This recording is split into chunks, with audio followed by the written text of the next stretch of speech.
Olá, professores e professoras. Eu sou Bernadette Andrade e tenho formação inicial em letras. Tenho também especialização em avaliação da aprendizagem, em coordenação e gestão pedagógica e mestrado em linguística aplicada pela Universidade Federal de Pernambuco. Sou também professora e gestora de escola pública. Estamos iniciando o primeiro módulo do curso em EAD sobre o currículo de Pernambuco, o componente de língua portuguesa. O primeiro módulo ele tem como tema geral o currículo de língua portuguesa, avanços e organização. O objetivo desse primeiro módulo é compreender as principais mudanças ocorridas no currículo de língua portuguesa, bem como sua organização e estrutura. Nesse primeiro módulo, nós vamos ver concepção de competência e habilidade e a articulação entre essas duas dimensões. Nós vamos ver também concepção de ensino e aprendizagem da língua portuguesa, principais mudanças para o ensino e aprendizagem da língua portuguesa e a organização do currículo neste componente. Para iniciar a nossa conversa, vamos entender um pouco sobre o nosso currículo, o currículo de língua portuguesa. Bom, ele é um caminho a ser seguido, é o como fazer, é também um espaço de luta, de reflexão, de muitas vozes. E esse documento ele foi construído a muitas mãos, de forma democrática. Haverá nele pontos que são conhecidos nossos e outros que são novidadeiros. Ele é composto por competências e habilidades, ele define concepções e crenças, ele indica quem somos e para onde queremos ir e de acordo com a nossa realidade. Ele é um documento vivo, a depender do meu trabalho e a depender do seu trabalho em cada recôncavo desse estado. O primeiro conteúdo que vamos trabalhar é o que é competência e habilidade e como é que essas dimensões se articulam. O documento, ele trata de competência como mobilização de conhecimentos, habilidades, atitudes e valores para resolver demandas complexas da vida cotidiana, do pleno exercício da cidadania e do mundo do trabalho. Ele diz também que a habilidade significa saber, compreender e realizar procedimentos que são identificados como verbos relacionar, reconhecer, identificar, comparar, entre outros. Então a gente percebe que competência e habilidade, eles são conjuntos que envolve conhecimento, que é o que fazer e por que fazer, envolve habilidades, que é como fazer, atitudes, que é o desejo de fazer, e valores, que é a importância do fazer. Então, quais as competências que trata o currículo de Pernambuco? O currículo de Pernambuco vai tratar das 10 competências gerais, como vocês estão vendo aí na imagem. Ele trata das competências da área de língua portuguesa e também trata das competências do componente de língua portuguesa. Apesar de eu estar falando dessas competências de forma fragmentada, essas competências elas conversam entre si. E as competências gerais, elas não são exclusivas do componente de língua portuguesa. Nós vamos perceber que ela está presente em todos os componentes curriculares. E para o currículo, à luz da base da BNCC, ele reconhece que a educação ela deve firmar valores e ela deve estimular ações que transformem a sociedade, tornando a sociedade mais justa, mais humana, mais solidária e voltada para a preservação da natureza, desenvolvendo valores que são universais, como direitos humanos, ética, justiça social e a sustentabilidade. Não é mais aquela ideia de competência para formar para o mundo do trabalho ou formar mão de obra. Não é só também conhecer, mas é ter habilidades e ter atitudes e iniciativa para aplicar esse conhecimento na vida. É o conhecimento a favor da vida e a partir de valores éticos, entre outros. As competências, elas também apontam para que as escolas cuidem não apenas do intelectual, mas do corporal, da saúde do corpo, da saúde da mente, do emocional, que é você saber lidar com suas emoções, saber lidar com o outro, né, nessa relação interpessoal, e o cultural, que são dimensões fundamentais da educação integral. E esse cultural está muito associado à cultura de margem, à cultura canônica, que essa cultura venha para a sala de aula e que ela seja respeitada e valorizada. Tocamos então, professores, em duas dimensões importantíssimas do currículo de Pernambuco, que é a educação integral e o ensino por competências. Quando eu falo em educação integral, eu não estou falando de educação em tempo integral, mas a educação do indivíduo como um todo, do ser na sua integralidade. Bom, agora nós vamos passar para o nosso segundo conteúdo. No segundo conteúdo, nós vamos tratar sobre concepções dos processos de ensino e aprendizagem. E para tratar sobre esse conteúdo, nos reportamos para as práticas de sala de aula e para esse lugar nobre que é a nossa sala de aula do professor. Então, nós vamos ver aqui na tela algumas tiras de Mafalda. As tiras de Mafalda vão nos provocar a pensar sobre o que estamos ensinando, como e para que esse conhecimento será aplicado na vida. Na segunda tira, nos faz pensar sobre: será que o que eu ensino está sendo compreendido pelo estudante? Sempre que há ensino, há aprendizagem. E se eu estou ensinando e o estudante não está aprendendo, o problema é só do estudante ou isso também é um problema meu enquanto professor? Todas essas questões nos levam a pensar sobre a avaliação, que é um conteúdo que nós vamos ver no quarto módulo desse curso.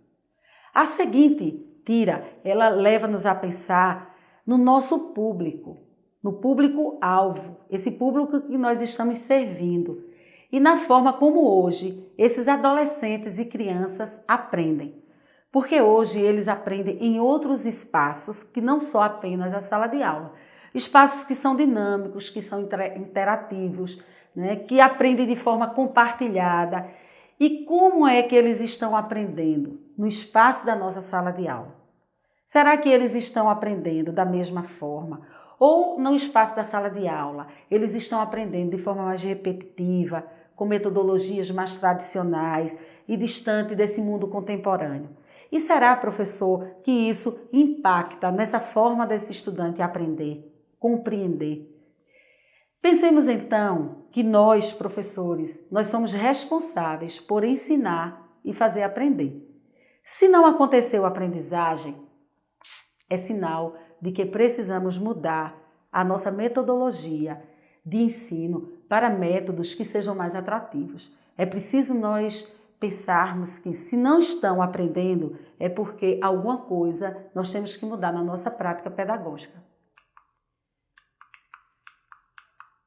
Bom, e nós propomos metodologias mais ativas, como, por exemplo, o trabalho em duplas produtivas, onde um estudante ele pode ter um conhecimento mais elevado sobre aquele conteúdo e poder trocar de forma partilhada e a partir de uma provocação do professor, de uma sugestão do professor de resolução de problema.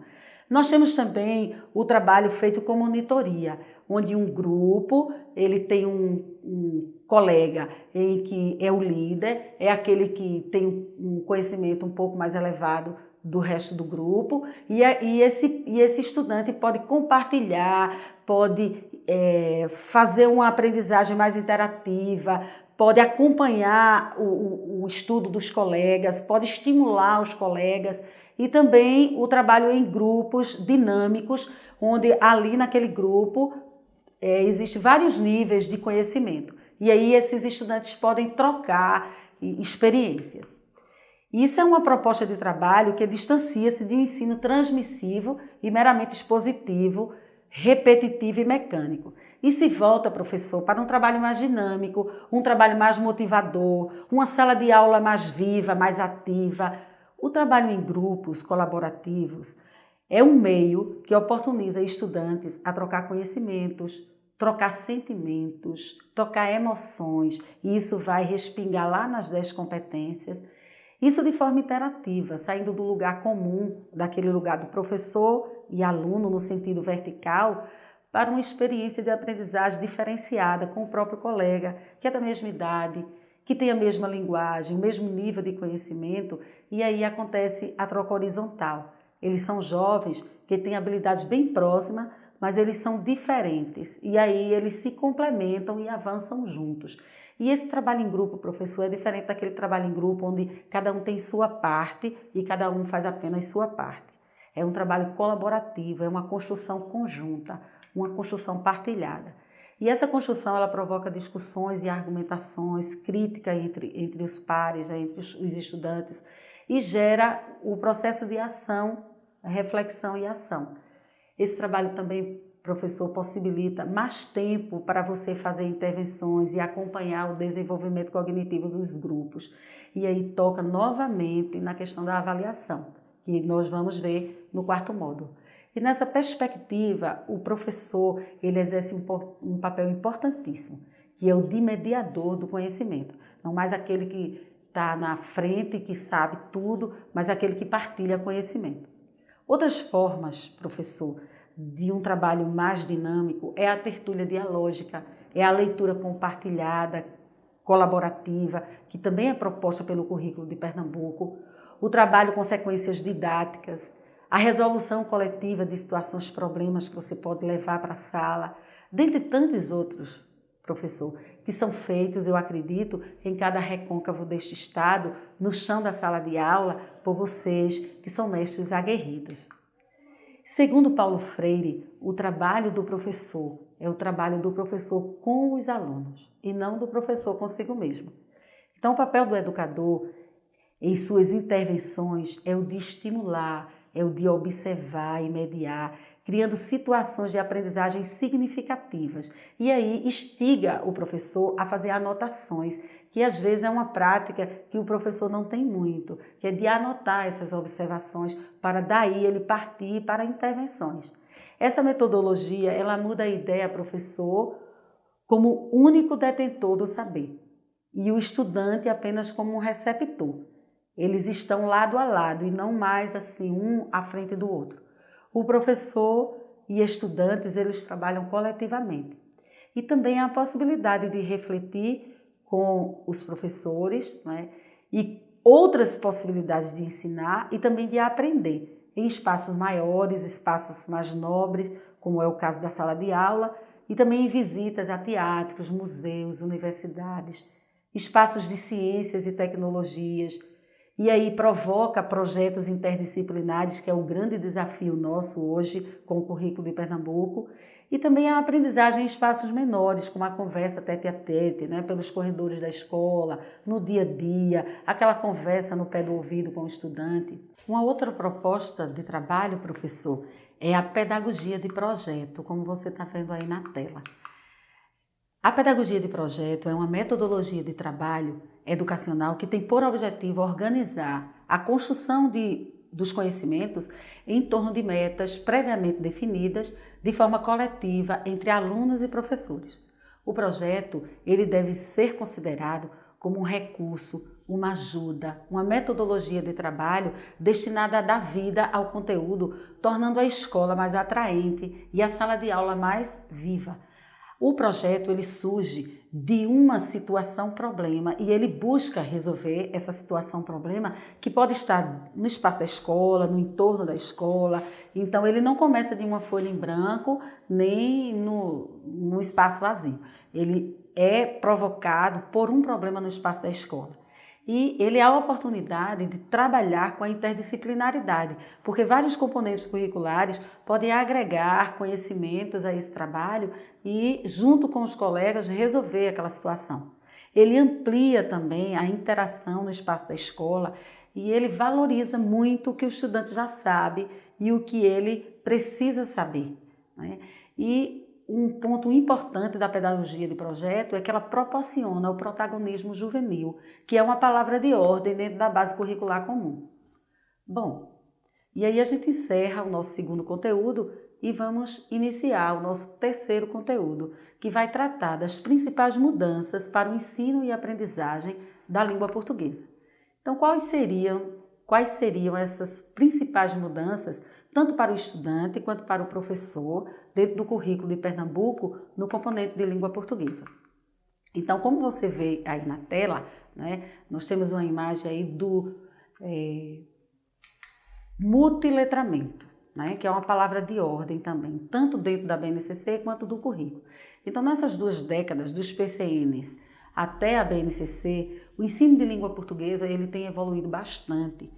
E isso se dá pelo advento da tecnologia, que tem contribuído com esse crescimento. O currículo de Pernambuco ele reflete esses avanços que se manifestam principalmente em 4 aspectos.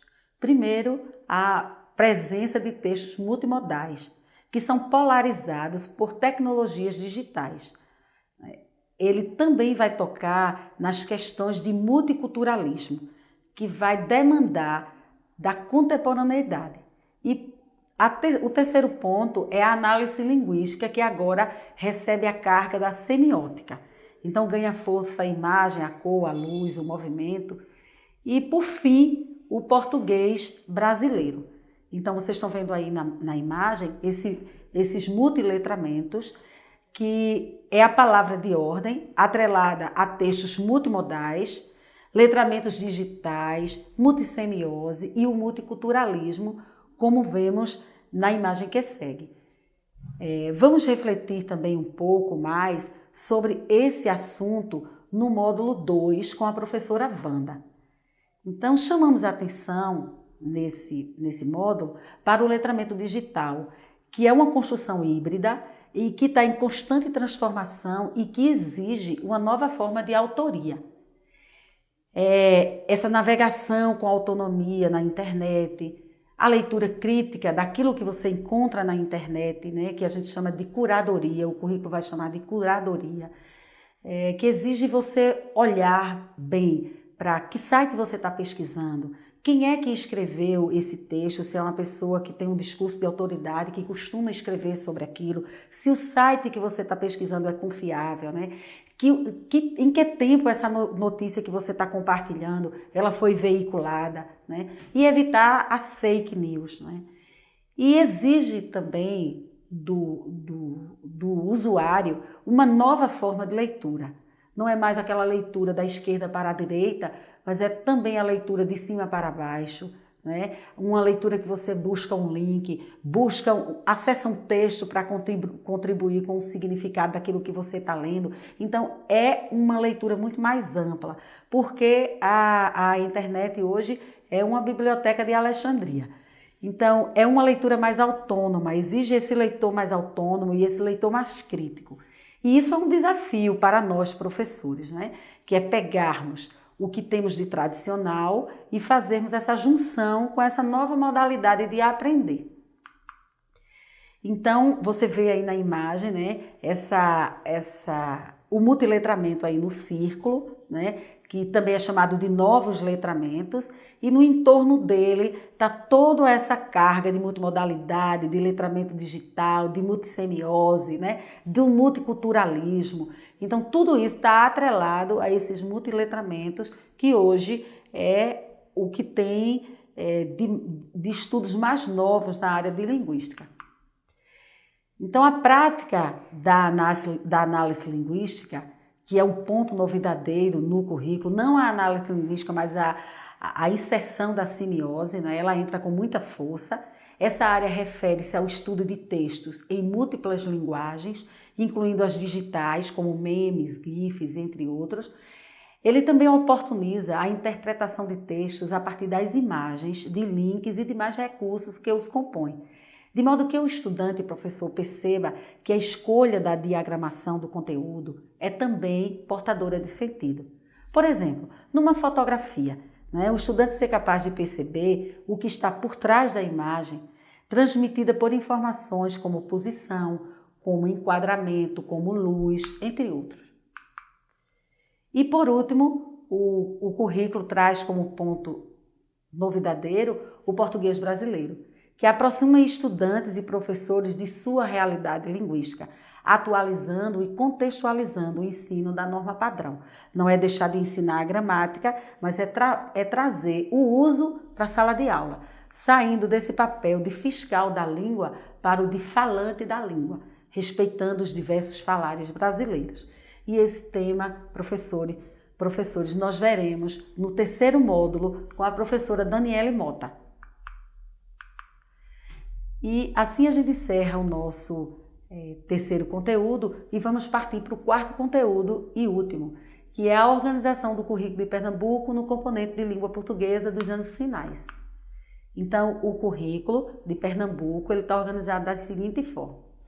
Ele tem a seguinte estrutura: práticas de linguagens, campos de atuação, e essas práticas de linguagem e esses campos de atuação, elas estão intrinsecamente ligadas e daí elas possibilitam a atuação do sujeito nas práticas sociais que se realizam nos gêneros textuais. Então, é o gênero textual na sua função social.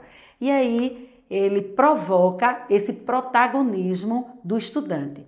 E nessa perspectiva, professores, as práticas de linguagem elas se articulam também aos objetos de conhecimento e suas habilidades específicas. E todo essa estrutura ele está atrelado às competências gerais, que nós já falamos antes, às competências da área de linguagem e às competências específicas do componente de língua portuguesa. Bom, e nós estamos falando das práticas de linguagem que são conhecidas nossas. A gente conhecia como eixo e agora a gente está trabalhando como práticas, né? A leitura, a oralidade, a produção textual e a análise linguística e semiótica. E a língua, nessa perspectiva, ela é mobilizadora de saberes. Então, uma prática, ela não está isolada, ela sempre está atrelada a outra prática. Uma prática de leitura, uma habilidade de leitura, ela vai conversar com a habilidade de oralidade, vai conversar com a habilidade da produção de texto e também com a habilidade da análise linguística. E os campos que nós estamos vendo aí, os campos de atuação, o campo jornalístico midiático, o campo da prática de estudo e pesquisa, o campo da vida pública e o campo artístico literário. São esses 4 campos que estão na estrutura do currículo de língua portuguesa dos anos finais. Lá nos anos iniciais, nós temos o campo da vida cotidiana. E nos anos finais, a gente perde o campo da vida cotidiana e ganha o campo da jornalístico midiático. Então, do 6º ao 9º ano, nós vamos ver com muita força os gêneros jornalístico-midiáticos e aí nós vamos trabalhar muito com o letramento digital. E os campos, eles são áreas do uso da linguagem que têm a mesma importância das práticas. E sua principal contribuição é demandar o protagonismo dos estudantes. Então, ele deixa claro a necessidade de contextualizar as práticas. Nós vamos ver nitidamente os gêneros na sua função social e a favor da aprendizagem do estudante. Então, o estudante é foco desse trabalho. Bom, professor, vocês estão vendo também aí na imagem a organização por ano. Então, o currículo de Pernambuco, ele está organizado por ano, 6º, 7º, 8º e 9º ano. E o objetivo disso é de facilitar a leitura, facilitar a interação, o manuseio do documento por você, professor. E principalmente facilitar a identificação da progressão de conhecimento em cada ano. Ele não só está organizado por ano, mas ele também está organizado por blocos, as habilidades. Então, nós vamos ter habilidades 6º, 7º e 8º ano, vamos ter também habilidades 69, que são habilidades que iniciam no 6º ano e elas são consolidadas no 9º ano. E dentro desse percurso aí há uma progressão do conhecimento, né, que é trabalhado. Nós temos os blocos 67, que vai do 6º ao 7º ano, e temos os blocos 89, que vai do 8º ao 9º ano.